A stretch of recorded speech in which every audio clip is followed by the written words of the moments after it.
Bună! Hei tu, cea care ai descoperit acizii și care îi folosești cu mare plăcere și poate îi folosești și puțin excesiv.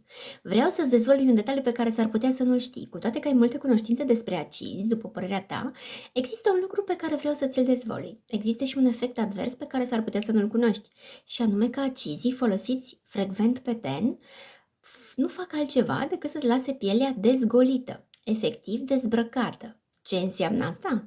Acizii au puterea să-ți îndepărteze mantaua de protecție a țesutului cutanat. Asta înseamnă că microbiomul pielii este îndepărtat și el odată cu impuritățile, imperfecțiunile și inestetismele de pe tenul tău.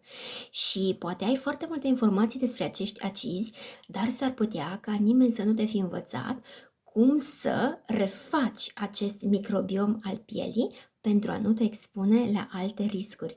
Așa că te sfătuiesc să te consiliezi cu specialiștii. Asta, fi selectivă, fi intuitivă pentru a putea fi frumoasă și să strălucești. Te pup!